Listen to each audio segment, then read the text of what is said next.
अस्सलाम वालेकुम पाइसियंस, मैं हारिस अज़मी प्रोफेशनल एस्ट्रोलॉजर आपकी खिदमत में हाज़िर हूँ इस हफ्ते की एस्ट्रोलॉजिकल रिसर्चेज लेकर। ये वीक काफ़ी दिनों के बाद आपके लिए खुशखबरियों का हफ्ता साबित होगा। इस हफ्ते दो तब्दीलियाँ हैं आपकी ज़ात पर, मामलात ज़िंदगी पर, लव लाइफ पर, माइंड स्किल्स पर। इस हफ्ते का असर, इस हफ्ते जो सोलर इवेंट्स होने वाले हैं उसका असर अच्छा खासा होगा। दो तब्दीलियों में पहली तब्दीली तो 18 फरवरी को ही आ जाएगी। सूरज आपके यहाँ 12th हाउस में से निकल जाएगा एंड वो आपके फर्स्ट हाउस में आ जाएगा। तो वो कंजंक्शन जो आपके 12th हाउस में आपको बाउंड किए जा रही थी, रेजिस्ट किए जा रही थी, हर्डल्स क्रिएट करे जा रही थी, उसमें से एक पावरफुल प्लैनेट निकल कर आपके फर्स्ट हाउस में कुछ नई जेहत, कुछ नई सपोर्ट, कुछ नए ट्रेंड्स पैदा करने के लिए अपीयर हो जाएगा 18 फरवरी को। अगर सूरज पहले घर में आ जाए तो इसके एडवांटेजेस सुने। कॉमन एडवांटेजेस क्या है? कॉन्फिडेंस लेवल बहाल होगा, डिप्रेशन ख़त्म होगा, नेगेटिव थिंकिंग रिपेयर होगी, सेंसिटिविटी रिपेयर होगी, मूड स्विंग्स रिपेयर होंगे, नेचुरल स्किल डेवलपमेंट एक्सपेक्टेड है। एंड सूरज जब भी पहले घर में आता है नए वे आउट्स मिलते हैं विद हाई एनर्जी लेवल्स। तो ये तो उसके जनरल एडवांटेज हो गए। बट फर्स्ट हाउस में अगर किसी के सूरज आए, स्पेशली पाइसियंस के आए, तो उनसे स्पिरिचुअल एडवांटेजेस, शख्सियत का बावकार होना, ये भी पॉसिबिलिटी है। ये इंडिविजुअल एडवांटेज, ये सबको मुयस्सर नहीं आते बट आपको मुयस्सर आएंगे। और इसका दूसरा एडवांटेज ये मिलता है कि सन फॉर पाइसियंस ये 6th हाउस का भी रिप्रेजेंटेटिव है। और अगर सूरज पहले घर में हो तो पहले घर के एडवांटेजेस तो मैंने गिनवा दिए। छठे घर के एडवांटेजेस ये हैं, या दूसरी तरज के एडवांटेजेस ये हैं कि आपके आपके गवर्नमेंट के साथ ताल्लुकात अच्छे होना, आपकी हेल्थ अच्छी होना, स्पेशली आपके बोन्स एंड जॉइंट्स, इसकी हेल्थ अच्छी होना, आपकी साइकोलॉजिकल हेल्थ अच्छी होना, आपका डिसीजन पावर बढ़ना, आपकी कैप्टन स्किल्स इंक्रीज़ करना, आपके बड़े ब्रेवरी के साथ प्लान्स कामयाब होने लग जाना, विजन्स का ब्रॉड होना, ये सब पॉसिबल हो सकेगा। अभी ये सिर्फ सूरज के फवायद मैंने गिनवाए। एंड दूसरा इवेंट पता क्या होगा? मरकरी डायरेक्ट हो जाएगा 21 फरवरी को। वो इस साल की पहली रेट्रोग्रेशन कंप्लीट कर लेगा। 30 जनवरी को रेट्रोग्रेड हुआ था, 3 हफ्ते पूरे हो गए। अब 21st को वो डायरेक्ट हो जाएगा। एंड उसके डायरेक्ट होने से बहरहाल आपका माइंड स्किल्स में डीप थिंकिंग आएगी, राइट प्लानिंग आएगी, एंड उसकी वजह से आप बहुत सारे आइडियाज़ पर काम कर सकेंगे। स्पिरिचुअल आइडियाज़ पर भी, जो आप कुर्बानियाँ देते हैं, उन कुर्बानियों के मकासद आप समझ सकेंगे। अभी जब वो रेट्रोग्रेड था तो आप कुर्बानी देते हुए कुछ ना कुछ इरिटेट ज़रूर होते होंगे, लेकिन नाउ जब वो डायरेक्ट होगा तो आपको कुर्बानी के असल मकासद पता लगेंगे।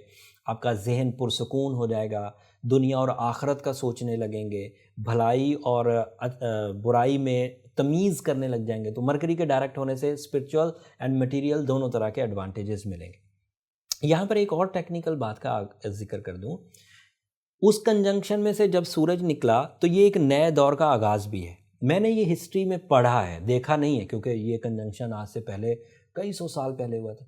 जब भी हिस्ट्री में ये बड़े मजमुआ और कवाकब किसी हाउस में हुए और फिर जब उनके बाद का दौर शुरू हुआ, जब वो मजमुआ ख़त्म होने लगा आहिस्ता आहिस्ता, मतलब प्लैनेट्स जो शॉर्ट टर्म प्लैनेट्स होते हैं उनको निकलना होगा वहाँ से, तो नए दौर का आगाज़ होता है। नई तरह की अपॉर्चुनिटीज़ मिलती हैं, नई सिमतों में दिल लगता है, नई सिमतों से आइडियाज़ आते हैं।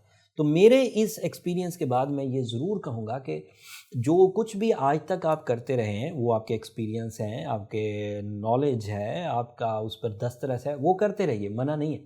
लेकिन जो नई अपॉर्चुनिटीज़ सामने हाथ आएँ या कोई नए कनेक्शंस बने, आप उन्हें भी इग्नोर ना करें, क्योंकि यहाँ से आपकी ज़िंदगी के एक नए दौर का आगाज़ होगा। मटीरियली भी, मैच्योरिटी वाइज भी, साइकोलॉजिकल वाइज भी, अपॉर्चुनिटी वाइज भी, एडवांटेजेस वाइज भी, एंड इख्तियारात के अंदाज से भी।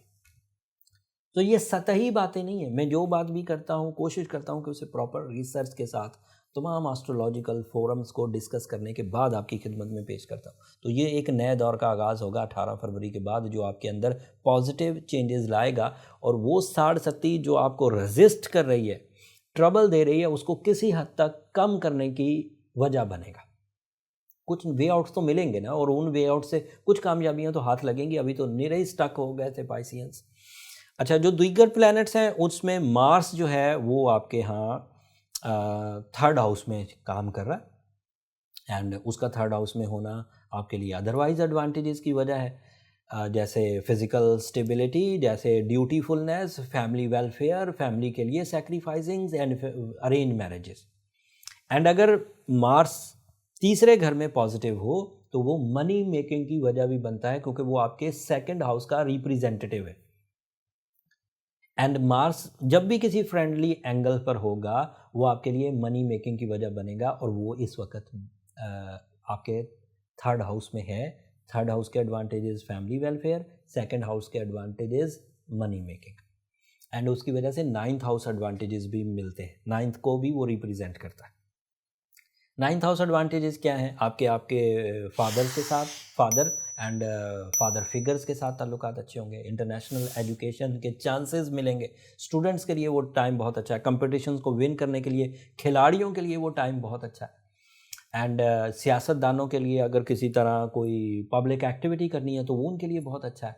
बिल्डर्स के लिए अगर किसी तरह का कोई नया प्रोजेक्ट शुरू करना है तो ये टाइम उनके लिए बहुत अच्छा है। इन्वेस्टमेंट्स करनी है तो ये टाइम बहुत अच्छा है। ओल्ड इन्वेस्टमेंट है तो उसको सेल करने से बिग प्रॉफिट्स आ सकते हैं।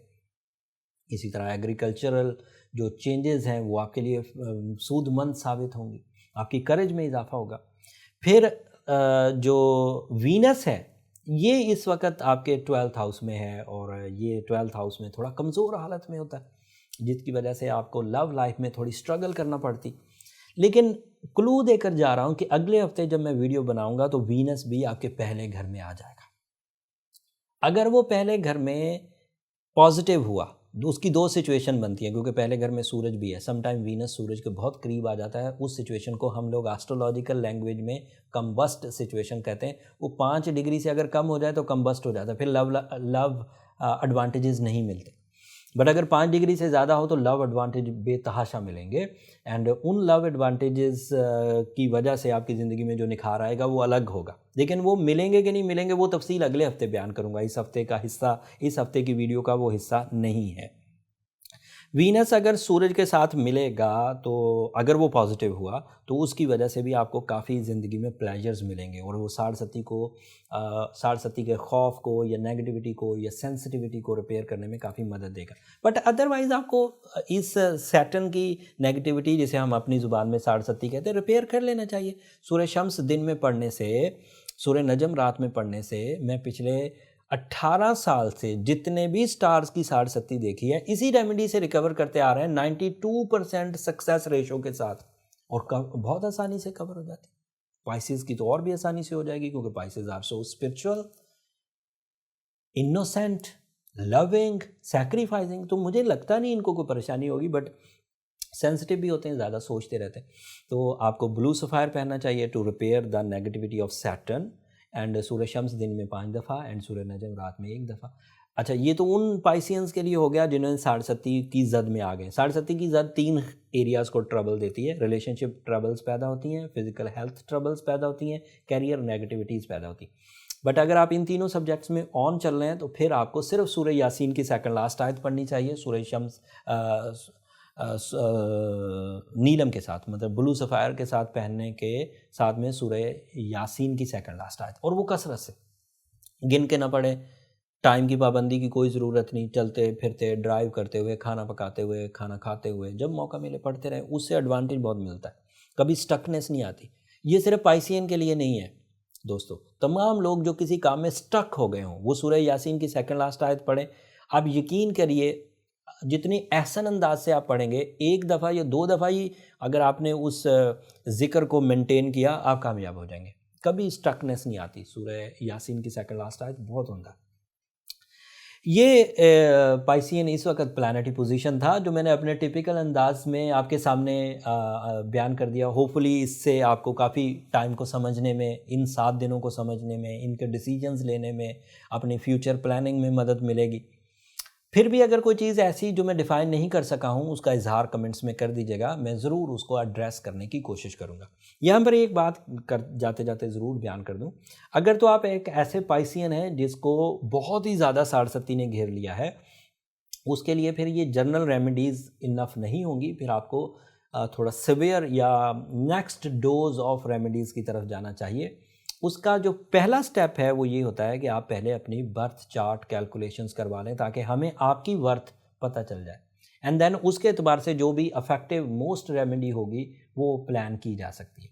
अपने आप को डायग्नोस कराने के लिए जो बर्थ चार्ट कैलकुलेशन है उसके लिए ये नंबर नीचे चलते रहते हैं, इन पर रब्ता करके आप अपनी कैलकुलेशंस के लिए टाइम ले सकते हैं, बट वो फ्री फोरम नहीं है पाइसियंस, होपफुली आप अंडरस्टैंड करेंगे। अगर अंदाज़ा हो जाता है कि आप ज़रा सेंसिटिव, ज़रा वीक पाइसेस हैं, तो उसके लिए फिर ये जो जनरल रेमेडी है सूरह शम्स या सूरह नजम, इसके अलावा बहुत सारी रेमेडीज़ हैं जो आपको तेज़ी से इस सेंसिटिविटी, इस वीकनेस से निकाल देंगे। वो आपके बर्थ चार्ट के बाद ही पता चलेगा। खैर, अब मुझे इजाज़त दीजिए। मेरी 2 दरख्वास्तें हमेशा की तरह पाइसियस, एक तो अपनी दुआओं में हमें ज़रूर याद रखिएगा, आपकी दुआएं हमारे लिए बहुत कीमती हैं। बल्कि मैं ये बरमला पिछले कई सालों से आपके सामने कहता आ रहा हूँ कि आपकी दुआएं हमारे लिए इस दुनिया का और आखिरत का सबसे कीमती सरमाया। चैनल को भी ज़रूर सब्सक्राइब कर लीजिएगा, आपकी सब्सक्रिप्शन मेरी और मेरी टीम की हौसला अफजाई की वजह बनती है। अगले हफ्ते वीनस के हाउस बदलने, एंगल बदलने से जो इम्पैक्ट्स आपकी ज़ात पर आएंगे वो तफसील अगले हफ्ते की वीडियो में पेश करूँगा। तब तक के लिए अल्लाह ने के बाद।